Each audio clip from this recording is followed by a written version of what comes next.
इन 3 काले कानूनों के परिणाम, दुष्परिणाम तो मध्य प्रदेश की मंडियों से ही आने लगे हैं। और उन मध्य प्रदेश की मंडियों के कागज आज हम आपके पास लेकर आए हैं।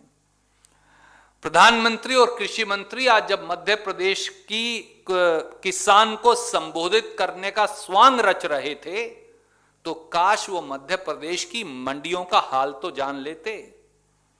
मध्य प्रदेश में 269 सरकारी कृषि उपज खरीद मंडियां हैं।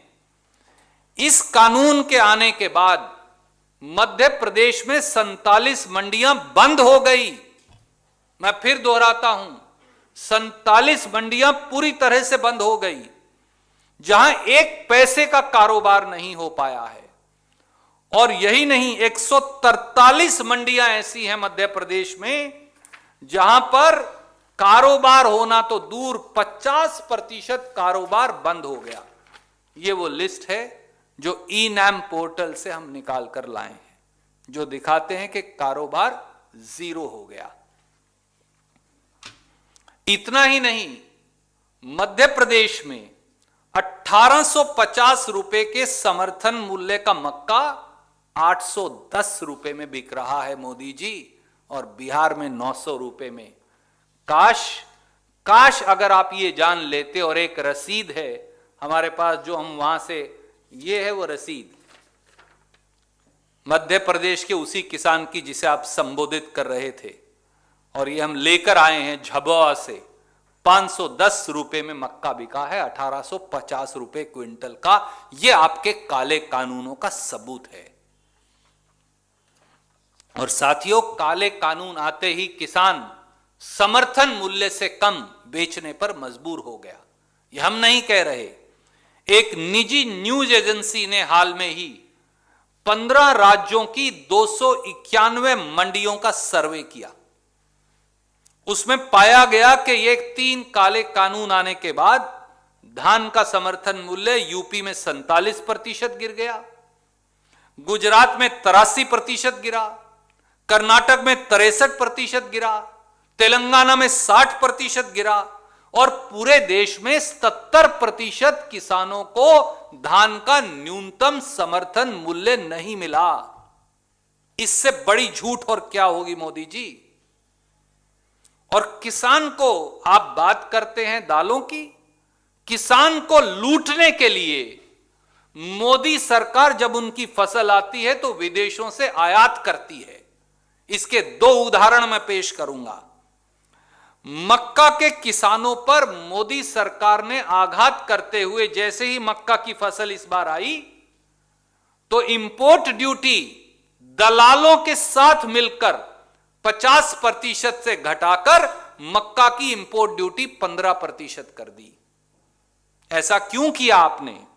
क्योंकि 5 लाख मीट्रिक टन सस्ता मक्का विदेशों से मोदी जी ने मंगवा लिया, और हिंदुस्तान के मक्का पैदा करने वाले किसान का रेट 1850 रुपए से गिर के 700 रुपए हो गया। बता दीजिए ये सही है कि नहीं। और यही नहीं, दाल की बात करते थे तो वो भी सुन लीजिए।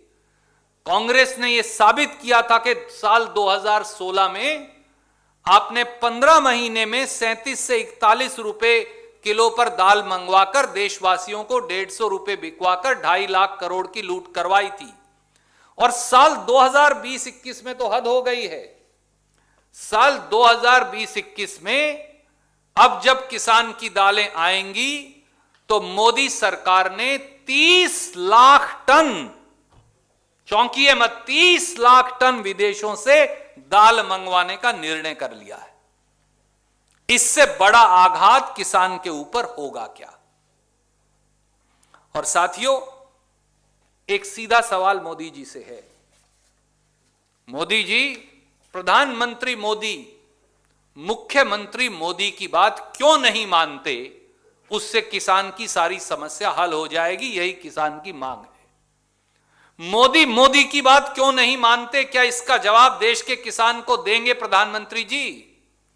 ये वो रिपोर्ट है वर्किंग ग्रुप की जो मुख्यमंत्री मोदी ने देश के पूर्व प्रधानमंत्री मनमोहन सिंह जी को सौंपी थी। यह है नरेंद्र मोदी मुख्यमंत्री गुजरात की रिपोर्ट। और इस रिपोर्ट के अंदर श्री नरेंद्र मोदी मुख्यमंत्री गुजरात ने लिखा है कि किसानों को न्यूनतम समर्थन मूल्य की कानूनी गारंटी देनी चाहिए। मुख्यमंत्री गुजरात श्री नरेंद्र मोदी ने लिखा है कि किसानों को न्यूनतम समर्थन मूल्य की कानूनी गारंटी देनी चाहिए। और मैं इस रिपोर्ट का वो पैरा आपको पढ़कर बताना चाहूंगा। Para B3, in respect of all essential commodities, we should protect farmers' interests by mandating, please note the word, by mandating through statutory provisions that no farmer trader transaction should be below MSP wherever prescribed. मुख्यमंत्री नरेंद्र मोदी ने साफ लिखा, report में दस्तखत करके लिखा कि न्यूनतम समर्थन मूल्य का कानून बनाकर लागू करना चाहिए। आज जब देश के लाखों किसान प्रधानमंत्री मोदी से यही मांग करते हैं तो मोदी की बात क्यों नहीं मानते? और प्रधानमंत्री जी, किसानों को देशद्रोही बता अपमानित करना बंद कीजिए और माफी मांगिए।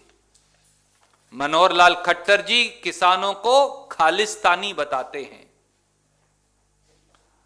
पीयूष गोयल जी उनको नक्सलवादी बताते हैं। रविशंकर प्रसाद जी उन्हें टुकड़े टुकड़े गैंग बताते हैं। जेपी दलाल कृषि मंत्री हरियाणा किसानों को चीन और पाकिस्तान का एजेंट बताते हैं। कृषि मंत्री नरेंद्र तोमर जी उन्हें राजनीतिक कठपुतली बताते हैं। देश के अन्नदाता का यह अपमान मत करिए। देश का अन्नदाता आपकी गाली सुनने नहीं आया, वो अपनी आजीविका और रोटी मांगने आया है, न्याय मांगने आया है। प्रधानमंत्री को किसानों से माफी मांगनी चाहिए। वीडियो वार्तालाप कभी कच्छ में और कभी रायसेन मध्य प्रदेश में करने की बजाय सीमा पर बैठे किसानों से बात करिए। तीनों काले कानून वापिस करिए। यही राजधर्म है। राजहट छोड़िए, राजधर्म अपनाइए।